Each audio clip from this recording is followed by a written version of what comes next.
Ahoy, mateys! I be Captain J.Q. Barbados, and this be Pirate Time Story Hour. Whether you be joining me live or rewatching the video on demand, I hope you enjoyed today's sampling of classic pirate literature. And if this be your first time joining us for Pirate Time Story Hour, please jump into the chat or the comments and give us an ahoy, avast, or whatever your preferred greeting may be. Now, fair warning today, my internet connection seems to be struggling a little bit. So if the connection seems to be weird or laggy or jumpy or anything like that, let me know. There may not be much I can do about it today, but no worries. I am recording this and I will be editing and re-uploading afterwards. And so if you missed something during the stream, you can always rewatch it on the video on demand. So today we're going to be picking up with part 5. Now, part 4, as I've mentioned before, part 4 was mainly in between events that are often either not adapted in films and other adaptations of this book or are kind of glossed over. So you may have recognized, for example, the scene where Long John Silver comes to parley with Captain Smollett. Most of the other events, probably not so much. Maybe Jim meeting Ben Gunn. That one's usually in there. I mean, he has to meet him at some point, right? But you know, a lot of events that are glossed over. Well, now in part 5, I feel like these events are usually even more glossed over. I don't know. Depends on how you look at it. But because this part does have some very important scenes that are usually adapted. I'm thinking in particular of Jim returning to the ship.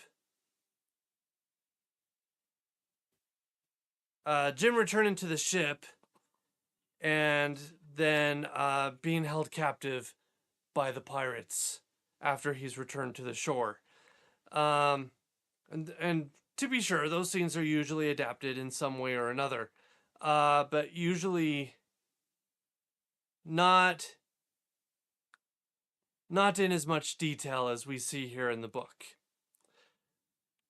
So again, just like in part 4, there may be scenes that you have never seen or heard before, and so it gives us some new things to imagine in our mind's eye. And so we will begin with part 5, My Sea Adventure.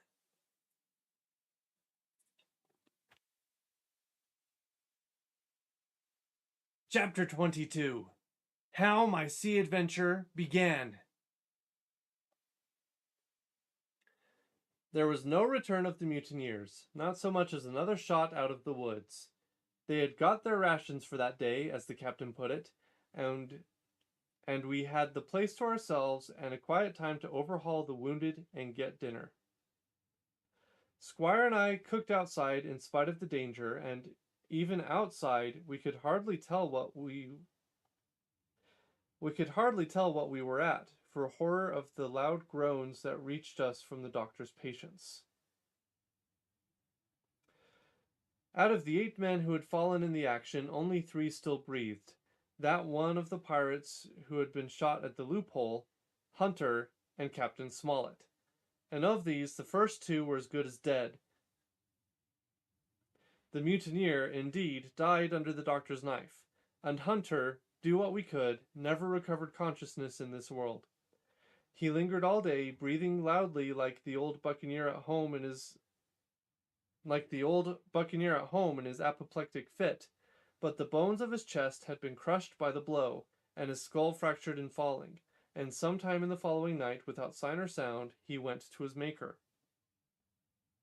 As for the captain, his wounds were grievous indeed, but not dangerous.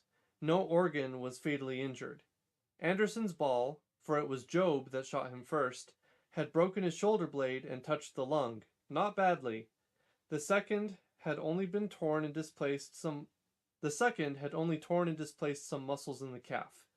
He was sure to recover, the doctor said, but in the meantime and for weeks to come, he must not walk nor move his arm, nor so much as speak when he could help it. My own accidental cut across the knuckles was a flea bite. Dr. Livesey patched it up with plaster and pulled my ears for me into the bargain.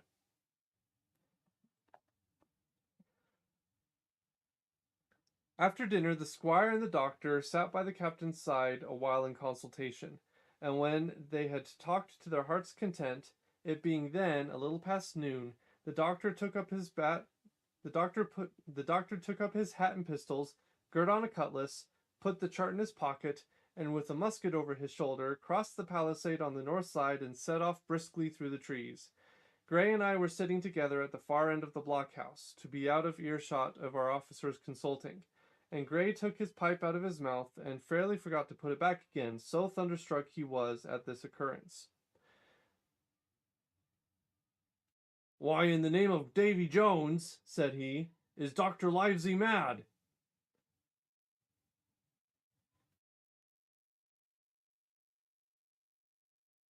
Let me try that again.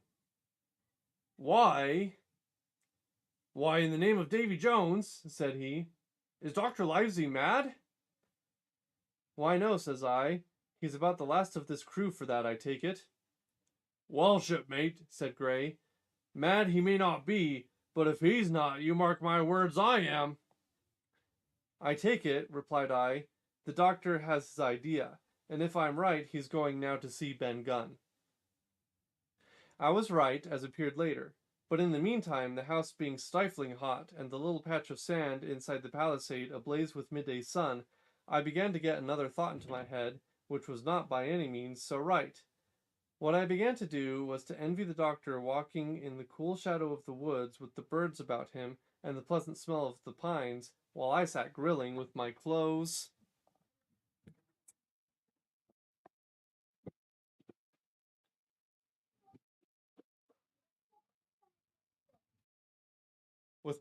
stuck to the hot resin, and so much blood about me and so many poor dead bodies lying all around that I took a disgust of the place that was almost as strong as fear.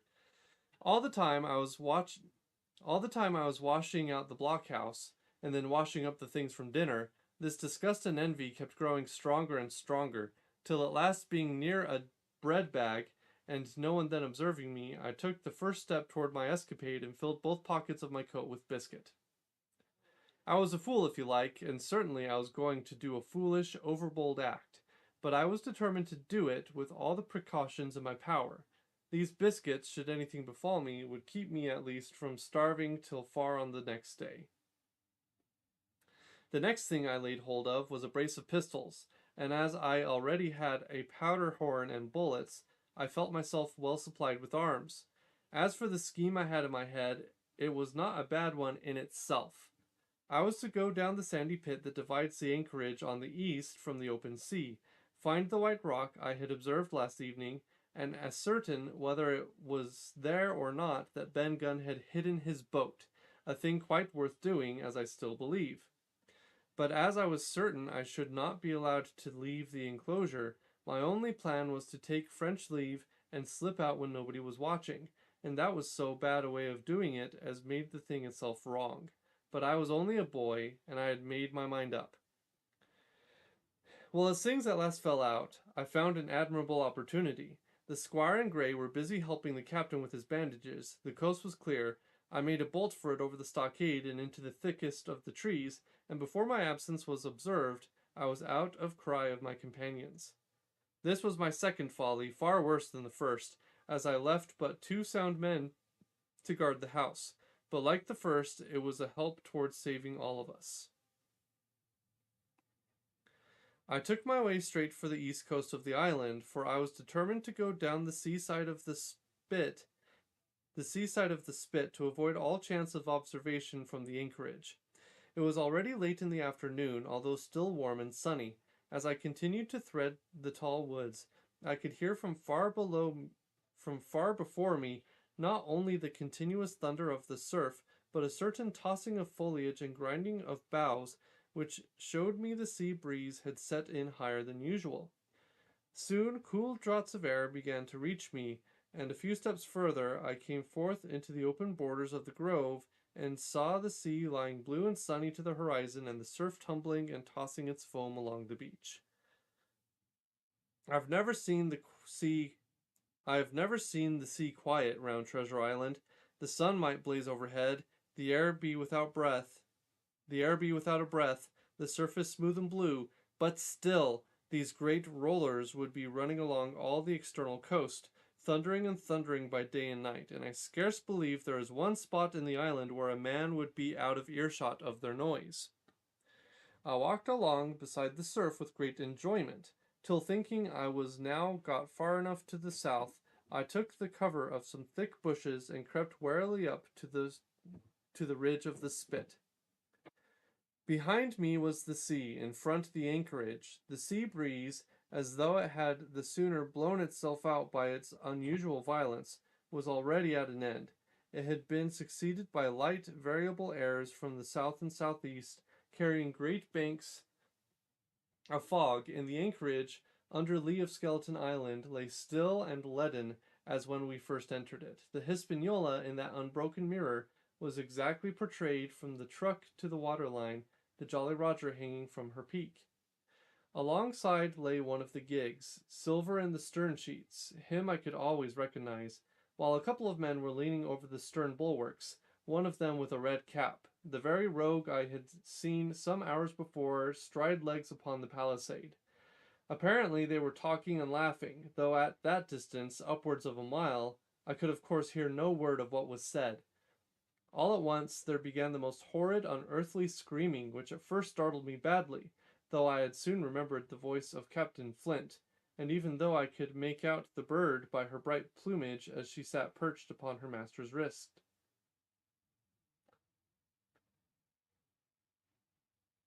Which at first startled me badly, though I had soon remembered the voice of Captain Flint, and even thought I could make out the bird by her bright plumage as she sat perched upon her master's wrist. Soon after, the jolly boat shoved off and pulled for shore, and the man with the red cap and his comrade went below by the cabin companion. Just about the same time, the sun had gone down behind the spyglass, and as the fog was collecting rapidly, it began to grow dark in earnest. I saw I must lose no time if I were to find the boat that evening. The white rock, visible enough above the brush, was still some eighth of a mile further down the spit, and it took me a goodish while to get up with it, crawling, often on all fours, among the scrub. Night had almost come when I laid my hand on its rough sides. Right below it there was an exceedingly small hollow of green turf, hidden by banks and a thick underwood about knee-deep, that grew there very plentifully, and in the center of the dell, sure enough, a little tent of goat skins, like what the gypsies carry about with them in England.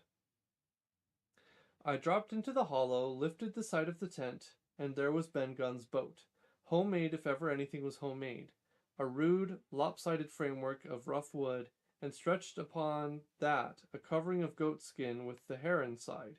The thing was extremely small even for me, and I can hardly imagine that I could have floated with a full-sized man.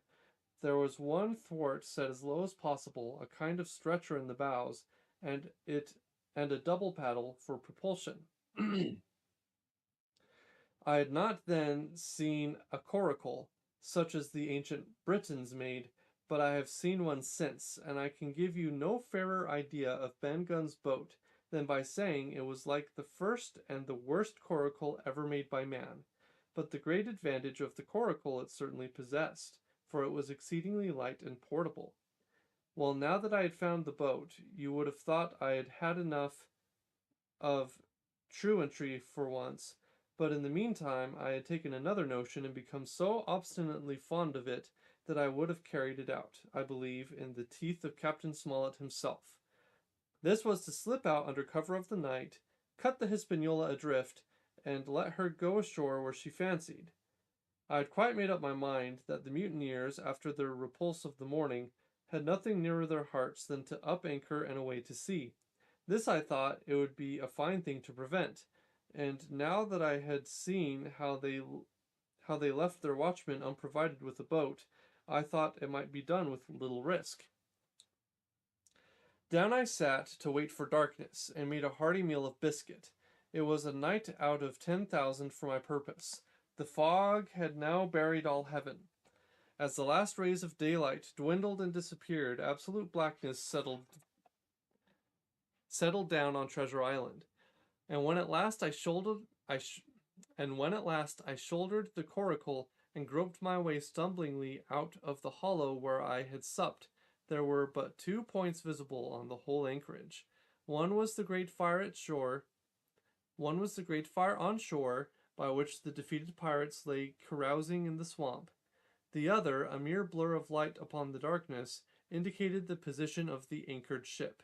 She had swung round to the ebb. Her bow was now towards me. The only lights on board were in the cabin, and what I saw was merely a reflection on the fog of the strong rays that flowed from the stern window. The ebb had already run some time, and I had to wade through a long belt of swampy sand, where I sank several times above the ankle, before I came to the edge of the retreating water, and wading a little way in, with some strength and dexterity, set my coracle keel downwards on the surface. And that be the end of chapter 22.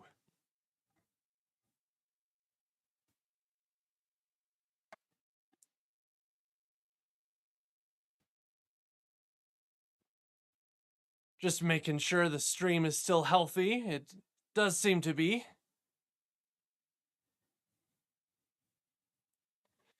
Okay, well, I will take a drink and we'll get started again.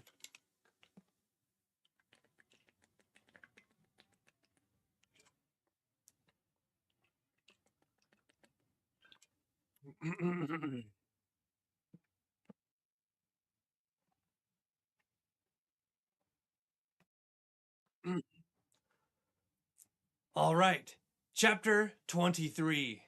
The ebb tide runs. The coracle, as I had ample reason to know before I was done with her, was a very safe boat for a person of my height and weight, both buoyant and clever in a seaway. But she was the most cross-gained, lopsided craft to manage. Do as you please, she always made more leeway than anything else, and turning round and round was the maneuver she was best at. Even Ben Gunn himself has admitted that she was queer to handle till you knew her way. Certainly I did not know her way. She turned in every direction but the one I was bound to go. The most part of the time we were broadside on, and I'm very sure I never should have made the ship at all but for the tide. By good fortune, paddle as I pleased, the tide was still sweeping me down, and there lay the Hispaniola right in the fairway, hardly to be missed. First she loomed before me like a blot of something yet blacker than darkness. Then her spars and hull began to take shape, and the next moment, as it seemed, for the further I went, the brisker grew the current of the ebb, I was alongside of her hawser and had laid hold. The hawser was as taut as a bowstring, and the current so strong she pulled upon her anchor. All round the hull and in the blackness, the rippling current bubbled and chattered like a little mountain stream. One cut with my sea gully, and the Hispaniola would go humming down the tide. So far so good, but it next occurred to my recollection that a taut hawsey suddenly cut is a thing as dangerous as a kicking horse. 10 to 1 if I were so foolhardy as to cut the Hispaniola from her anchor, I and the coracle would be knocked clean out of the water. This brought me to a full stop, and if fortune had not again particularly favored me, I should have had to abandon my design. But the light airs which had begun blowing from the southeast and south had hailed round after nightfall into the southwest. Had hauled round after nightfall into the southwest. Just while I was meditating, a puff came, caught the Hispaniola, and forced her up into the current, and to my great joy, I felt the hawser slacken in my grasp, and the hand by which I held it dip for a second under water. With that I made my mind up, took out my gully, opened it with my teeth, and cut one strand after another, till the vessel swung only by two. Then I lay quiet, waiting to sever these last when the strain should be once more lightened by a breath of wind. All this time I had heard the sound of loud voices from the cabin, but to say truth, my mind had been so entirely taken up with other thoughts that I had scarcely given ear. Now, however, when I had nothing else to do, I began to pay more heed. One I recognized for the coxswain's Israel Hands, that had been Flint's gunner in former days. The other was, of course, my friend of the red nightcap. Both men were plainly the worse of drink, and they were still drinking, for even while I was listening, one of them, with a drunken cry, opened the stern window and threw out something which I divined to be an empty bottle. But they were not only tipsy, it was plain that they were furiously angry. Oaths flew like hailstones, and every now and then there came forth such an explosion as I thought was sure to end in blows. But each time the quarrel passed off and the voices grumbled lower for a while, until the next crisis came, and in its turn passed away without result. On shore I could see the glow of the great campfire burning warmly through the shoreside trees. Someone was singing a dull, old, droning sailor song, with a droop and a quaver at the end of every verse, and seemingly no end to it at all, but the patience of the singer. I had heard it on the voyage more than once, and remembered these words: "But one man of her crew alive, what put to sea with 75." And I thought it was a ditty rather too dolefully appropriate for a company that had met such cruel losses in the morning. But indeed, from what I saw, all these buccaneers were as callous as the sea they sailed on. At last the breeze came, the schooner sidled, and drew nearer in the dark. I felt the hawser slacken once more, and with a good tough effort, cut the last fibers through. The breeze had but little action on the coracle, and I was almost instantly swept against the bows of the Hispaniola. At the same time, the schooner began to turn upon her heel, spinning slowly end for end across the current. I wrought like a fiend, for I expected every moment to be swamped, and since I found I could not push the coracle directly off, I now shoved straight astern. At length I was clear of my dangerous neighbor, and just as I gave the last impulsion, my hands came across a light cord that was trailing overboard across the stern bulwarks. Instantly I grasped it. Why I should have done so I can hardly say. It was at first mere instinct, but once I had it in my hands and found it fast, curiosity began to get the upper hand, and I determined I should have one look through the cabin window. I pulled in hand over hand on the cord, and when I judged myself near enough, rose at infinite risk to about half my height, and thus commanded the roof and a slice of the interior of the cabin.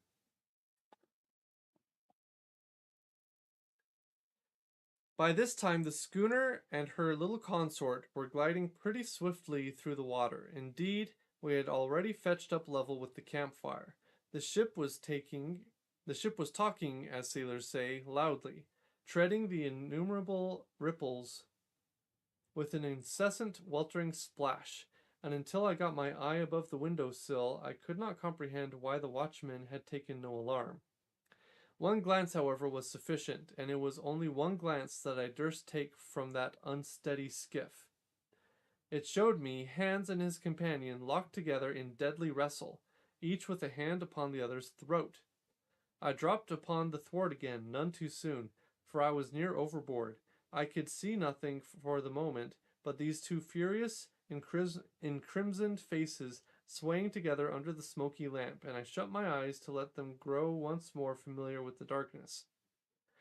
The endless ballad had come to an end at last, and the whole diminished company about the campfire had broken into the chorus I had heard so often. 15 men on a dead man's chest, Yo ho ho, and a bottle of rum. Drink and the devil had done for the rest. Yo ho ho, and a bottle of rum. I was just thinking how busy Drink and the devil were at that very moment in the cabin of the Hispaniola when I was surprised by a sudden lurch of the coracle. At the same moment she yawed sharply and seemed to change her course. The speed in the meantime had strangely increased. I opened my eyes at once. All round me were little ripples, combing over with a sharp bristling sound and slightly phosphorescent. The Hispaniola herself, a few yards in whose wake I was still being whirled along, seemed to stagger in her course, and I saw her spars toss a little against the blackness of the night.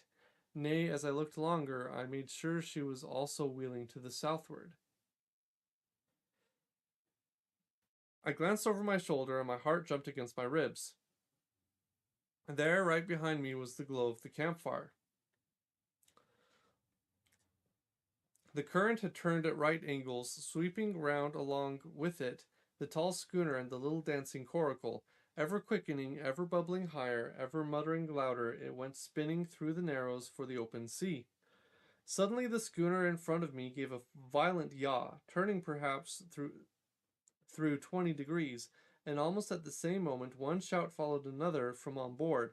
I could hear feet pounding on the companion ladder, and I knew that the two drunkards had at last been interrupted in their quarrel and awakened to a sense of their disaster. I lay down flat in the bottom of that wretched skiff and devoutly recommended my spirit to its Maker. At the end of the straits, I made sure we must fall into some bar of raging breakers, where all my troubles would have ended speedily, and though I could perhaps bear to die, I could not bear to look upon my face as it approached. I could not bear to look upon my fate as it approached. So I must have lain for hours, continually beaten to and fro upon the billows, now and again wetted with flying sprays, and never ceasing to expect death at the next plunge. Gradually weariness grew upon me, a numbness, an occasional stupor fell upon my mind even in the midst of my terrors, until sleep at last supervened, and in my sea-tossed coracle I lay and dreamed of home and the old Admiral Benbow.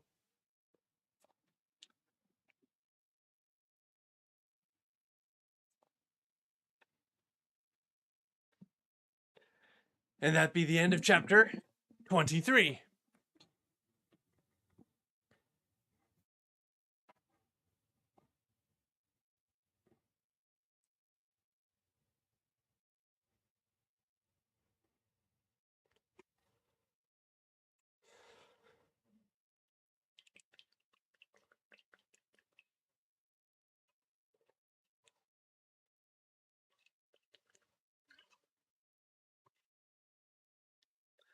Some of that chapter was a little hard to follow, but to make things really short, essentially Jim has taken Ben Gunn's boat and he has paddled it over to the Hispaniola and cut the rope that was anchoring it to the seafloor.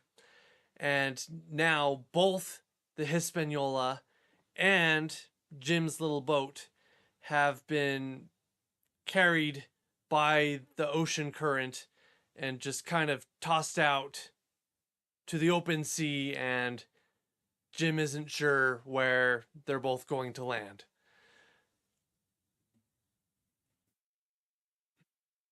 It'd be as simple as that. So, all right. Chapter 24, The Cruise of the Coracle. It was broad day when I awoke, and found myself tossing at the southwest end of Treasure Island. The sun was up, but was still hid from me behind the great bulk of the spyglass, which on this side descended almost to the sea in formidable cliffs. Haulbowline Head and mizzenmast hill were at my elbow. The hill bare and dark, the head bound with cliffs 40 or 50 feet high, and fringed with great masses of fallen rock. I was scarce a quarter of a mile to seaward, and it was my first thought to paddle in and land. That notion was soon given over. Among the fallen rocks the breakers spouted and bellowed.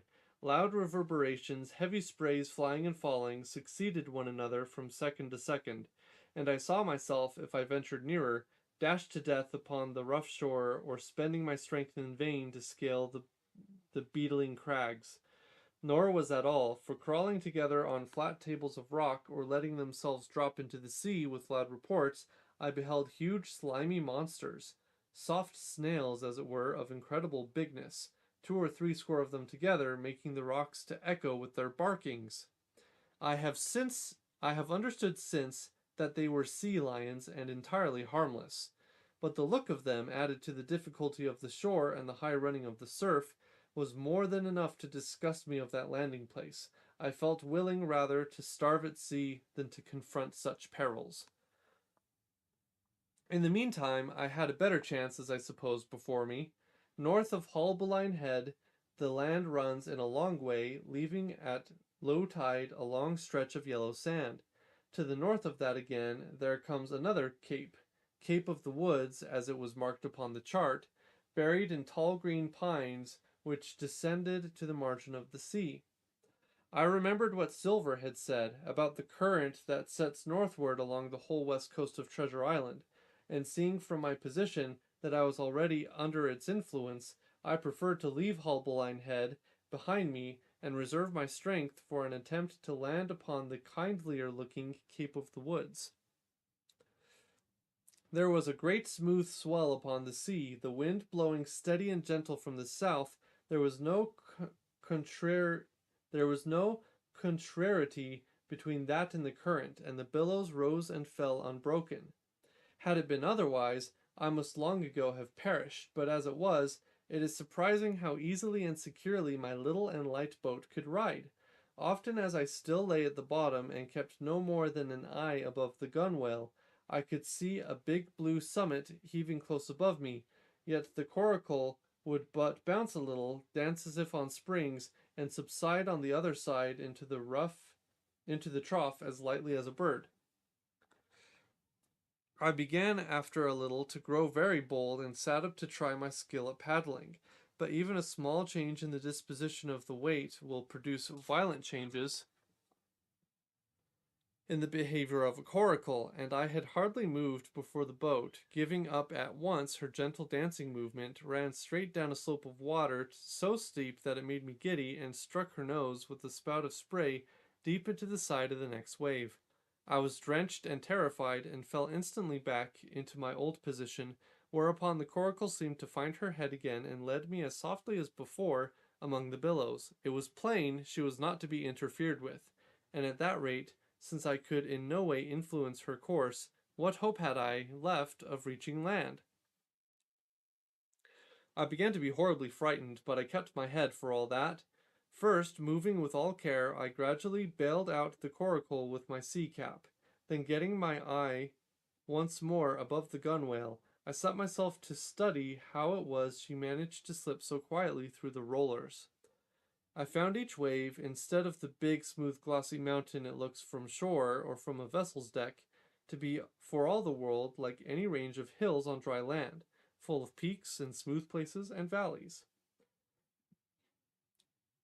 The coracle, left to herself, turning from side to side, threaded, so to speak, her way through these lower parts, and avoided the steep slopes and higher, toppling summits of the wave. Well now, thought I to myself, it is plain I must lie where I am and not disturb the balance, but it is plain also that I can put the paddle over the side and from time to time in smooth places give her a shove or two towards land. No sooner thought upon than done. There I lay on my elbows in the most trying attitude, and every now and again gave a weak stroke or two to turn her head to shore. It was very tiring and slow work, yet I did visibly gain ground, and as we drew near the Cape of the Woods, though I saw I must infallibly miss that point, I had still made some 100 yards of easting.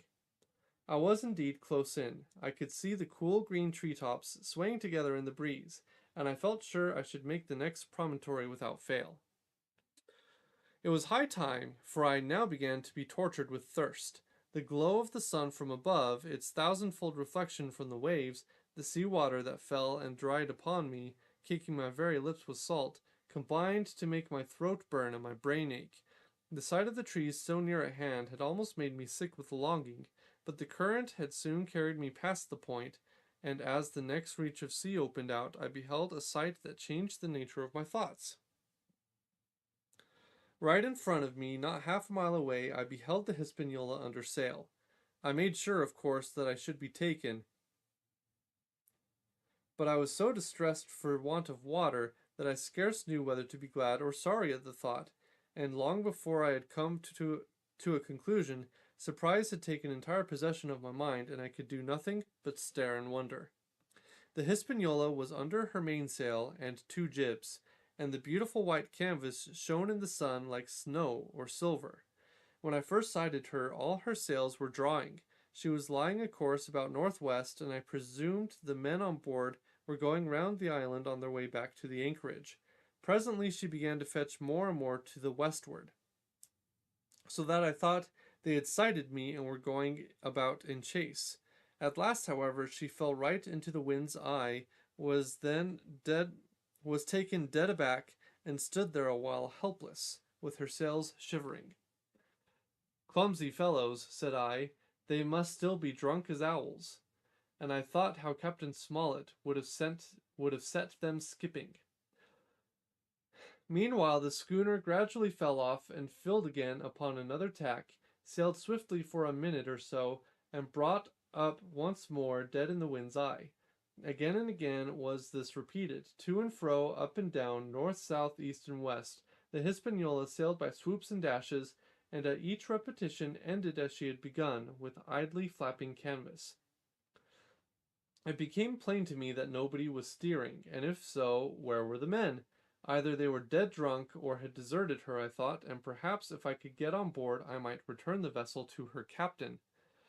The current was bearing coracle and schooner southward at an equal rate. As for the latter sailing, it was so wild and intermittent, and she hung each time so long in irons, that she certainly gained nothing, if she did not even lose. If only I dared to sit up and paddle, I made sure that I could overhaul her. The scheme had an air of adventure that inspired me, and the thought of the water breaker beside the fore companion doubled my growing courage. Up I got, was welcomed almost instantly by another cloud of spray, but this time stuck to my purpose and set myself with all my strength and caution to paddle after the unsteered Hispaniola.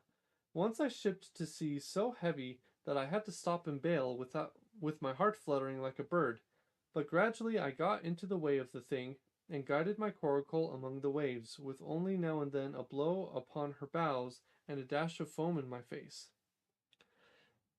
I was now gaining rapidly on the schooner. I could see the brass glisten on the tiller as it banged about, and still no soul appeared upon her decks. I could not choose but suppose she was deserted. If not, the men were lying drunk below, where I might batten them down perhaps, and do what I chose with the ship. For some time she had been doing the worst thing possible for me, standing still. She headed nearly due south, yawing of course all the time. Each time she fell off, her sails partly filled, and these brought her in a moment right to the wind again. I have said this was the worst thing possible for me, for helpless as she looked in this situation, with the canvas cracking like cannon, and the blocks trundling and banging on the deck, she still continued to run away from me, not only with the speed of the current, but by the whole amount of her leeway, which was naturally great. But now at last I had my chance. The breeze fell for some seconds very low, and the current gradually turning her, the Hispaniola revolved slowly round her center, and at last presented me her stern, with the cabin window still gaping open and the lamp over the table still burning on into the day. The mainsail had drooped like a banner. She was stock still but for the current. For the last little while I had even lost, but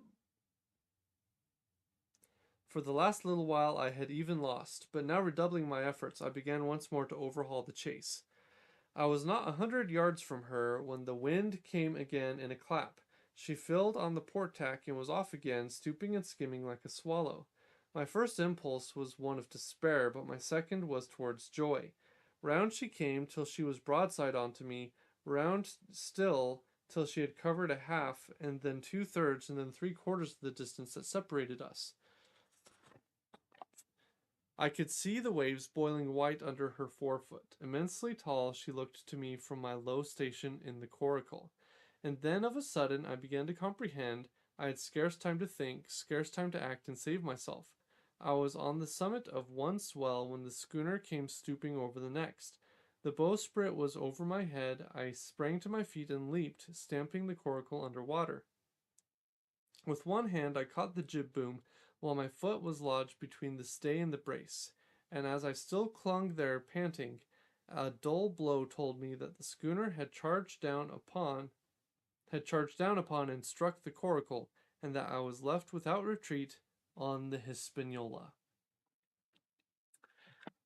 And that be the end of chapter 24.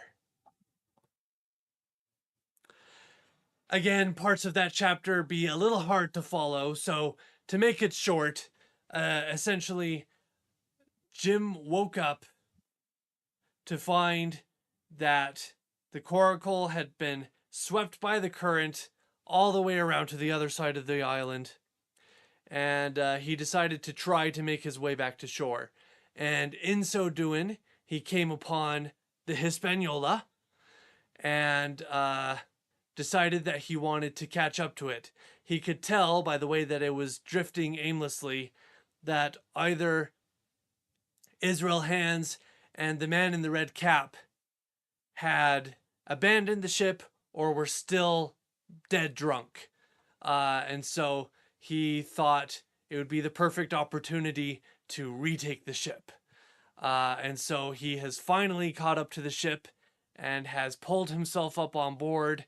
And with that little bit of a cliffhanger, we are going to end for the night. My voice is really, really sore tonight. So we will end it there for the night. And next time, I expect us to finish part 5. Part 5 be a bit shorter. Let me double check here before I make any promises.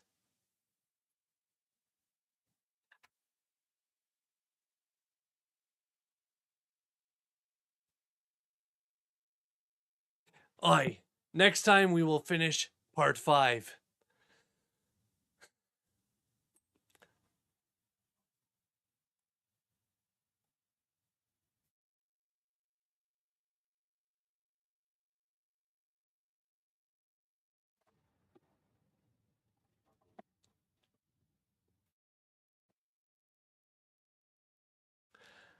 Alrighty then, well, with no further ado, I have been Captain J.Q. Barbados, and this has been Pirate Time Story Hour.